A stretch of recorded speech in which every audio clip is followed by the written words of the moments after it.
course, you come back to a reunion, and what you used to see is real young people. You see today as old white-headed, bald-headed people like we are, you know. The first reunion's a little difficult to get used to that. But afterwards, you realize you look in the mirror, and you look the same way.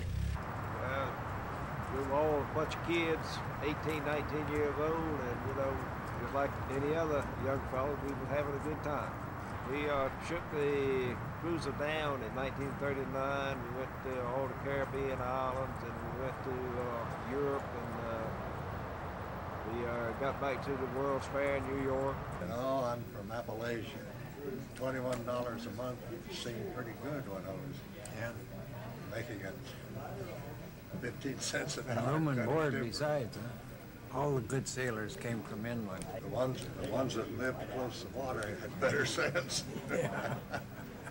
Always when a young recruit come aboard, they wanted to go in there and show them the Golden Rivet. You ever hear that one? Yeah. Down on the fourth deck, the Golden Rivet.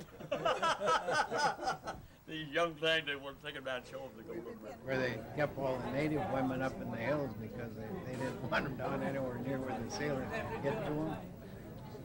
The black natives there, they kept their women up, way up in the hills. We'd come into Purvis Bay and they would anchor, you know, and they secured Guadalcanal.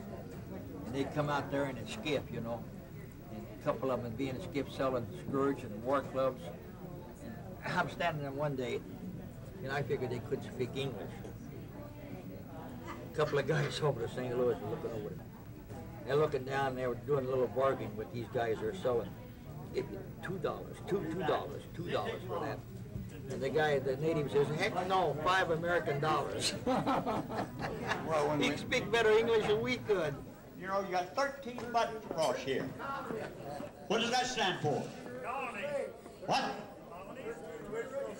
Got it. 13 original states. But you know what the sailor did? He'd start down here and unbutton 1, 2, and 13 chances before to say no. You had to be fast on your feet, and I was thin and trimmed and young, and so I learned to move fast, not get quartered. So, yes, they were very sexist, very resentful of rates, but I earned my rate in competition with men each time.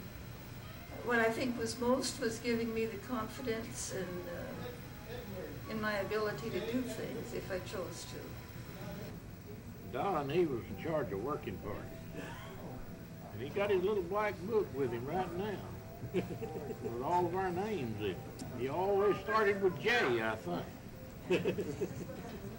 There's 3 of us that get nearly every time, Jones, Johnson, and Jeffrey. Jeffrey, Jones, Johnson, you know, it was always J's. And I said, don't you ever go to the K's and the M's? And he said, no. He said, that just the page opens up to J's. Finally, I decided it had to be something done. So every time they'd call for a working party, I'd go volunteer. Let me have that. And they began to think that something was wrong somewhere. And they wouldn't let me have it anymore. They just quit. I was working for Bailey. We called him Sorefoot because he wobbled like a duck and he had bad feet. I asked him permission to go up and watch him fire the guns. This is before the war started. I was watching, pretty soon the turret trained out and the guy pushed the button and they fired and I'm looking straight at him and I don't know where the hell I'm at. I can't see nothing. I'm blind. I couldn't see nothing.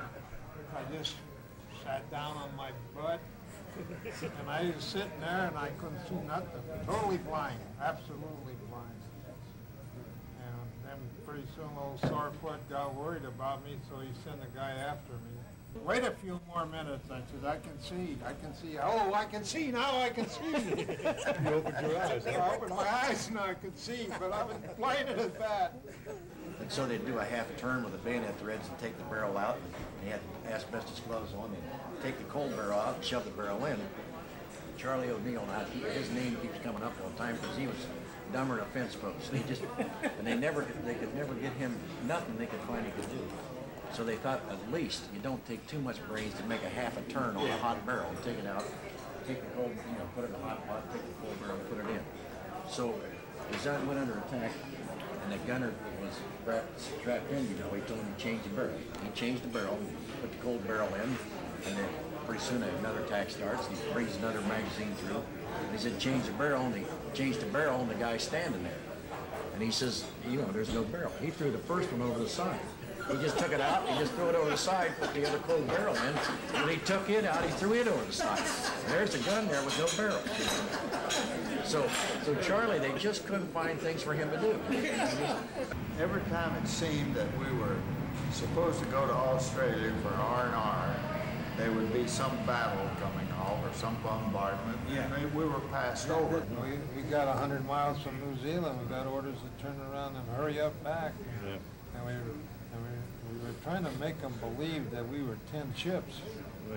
That's when we got the nice name of Mystery Ship. Yeah. We were running here and there, over here, over there, over here, over here, over there.